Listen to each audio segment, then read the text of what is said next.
As we saw in the last movie, with the enumeration column type, we're able to select one value from a very specific list and insert that data into the column. With a set column, we are able to, in a very similar way, define the kind of list of values that will be acceptable for the column, but instead of simply choosing one from the list, we are able to choose as many as we want. In effect, we can store multiple values from a list that we specify within a set column. Let's take a look. If we use our sample database, and then let's take a look at the products table. At the moment there's 3 fields, 3 columns: product ID, price, and name. Now if we added a description column to that product table, then we could add a set of words that we could build some kind of a description out of, that we could add to each of the products. So let's run an alter table query on the products table, and we're going to add the description column, and we're going to make it of type set. Now the set type, as we just found out, allows us to specify a set of values, all, any, or none of which can be entered into a single row.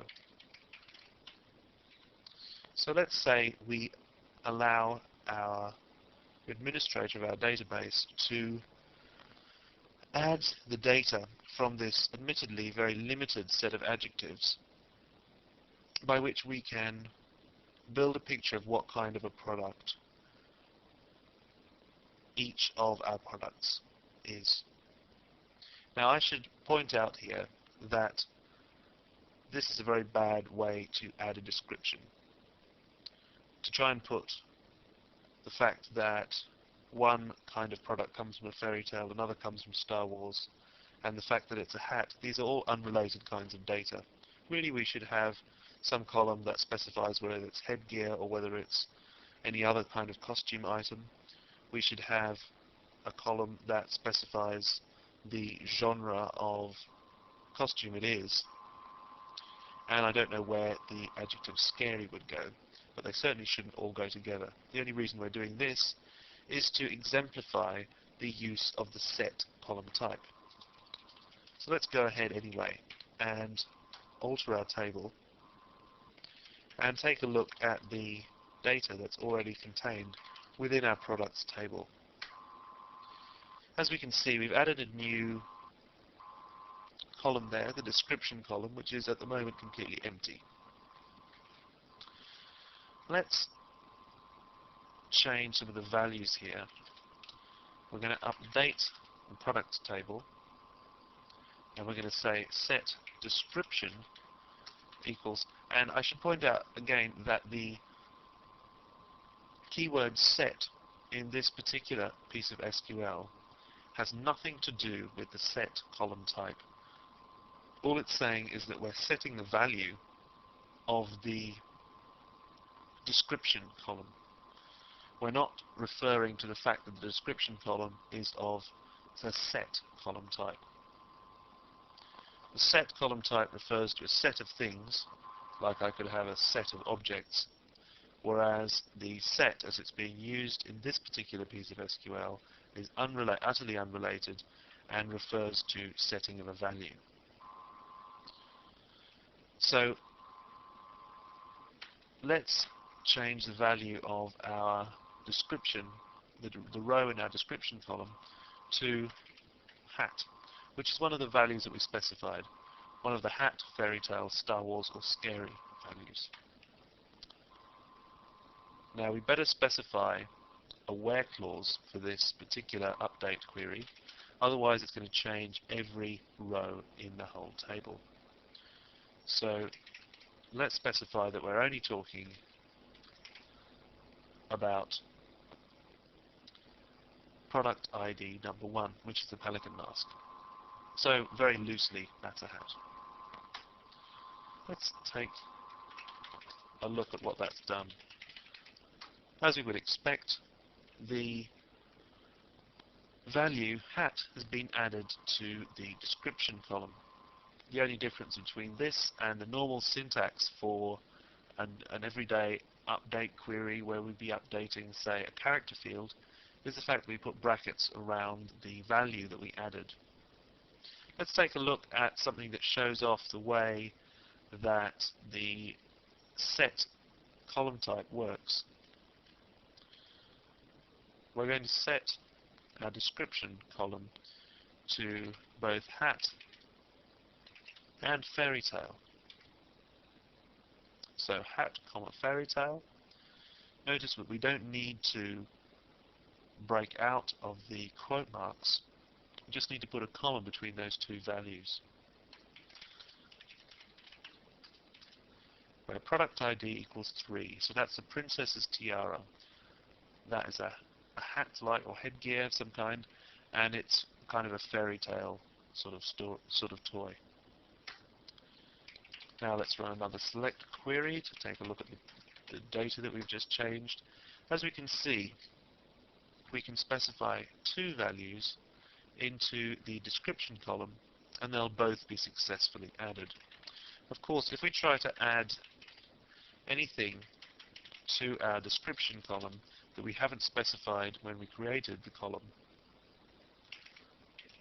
let's just put in a nonsense word, camel in this case. My product ID is 11, that's the lightsaber.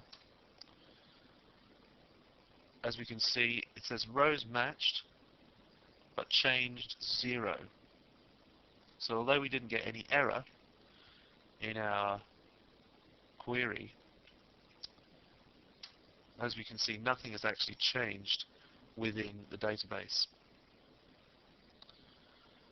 If we take a look at the exact set of items that we're allowed to put into the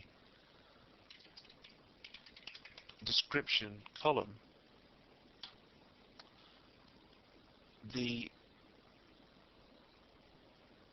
single values we're allowed to put in are hat, fairy tale, Star Wars, and scary.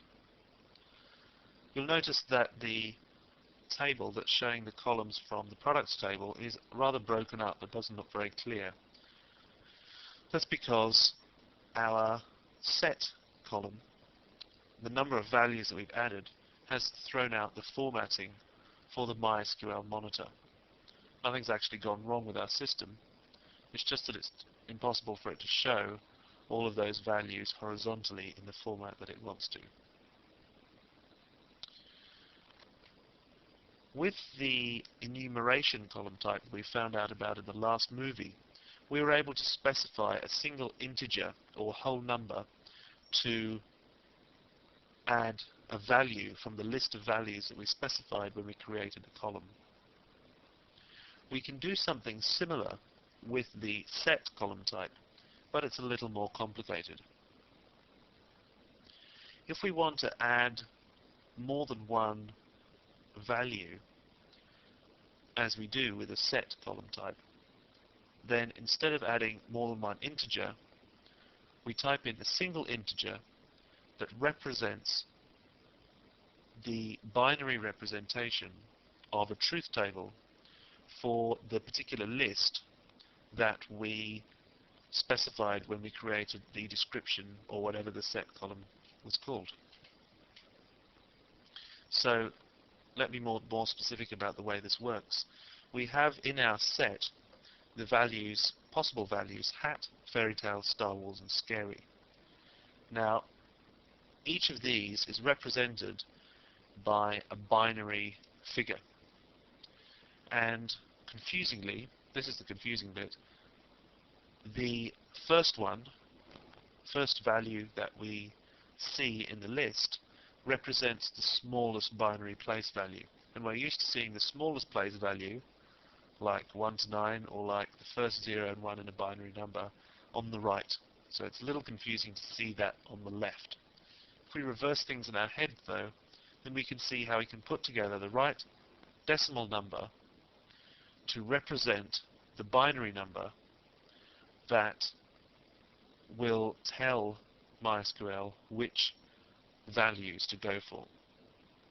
If you're confused by this, don't worry, you can always put in the values manually. You can always specify hat, comma, Star Wars, or whatever it happens to be. However, it's a quick and efficient method to put the figures in by specifying the binary number, and we could find it useful in certain circumstances. Let's say we wanted to update the products table to specify a description for the Darth Vader mask. Now, the Darth Vader mask is a hat. I wouldn't really say it comes from a fairy tale. It's a prop from Star Wars themed paraphernalia, and it's very scary.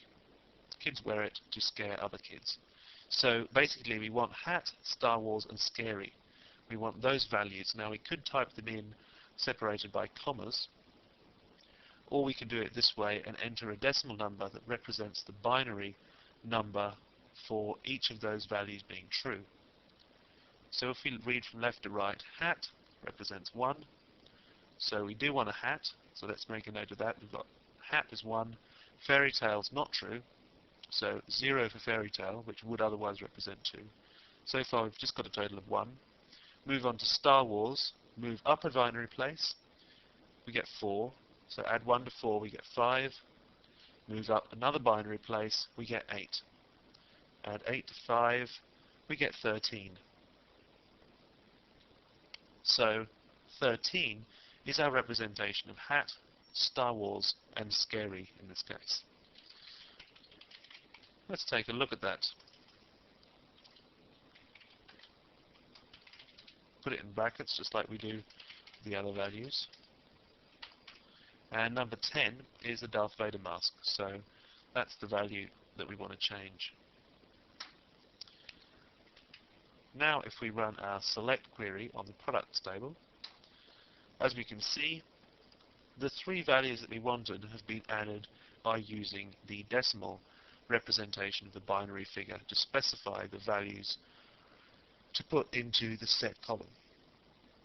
Once again, if you're not comfortable using this kind of notation, don't worry about it. You can always simply use the words themselves or the figures themselves, whatever you're using. And in fact, you may not need to use set and enumeration columns at all.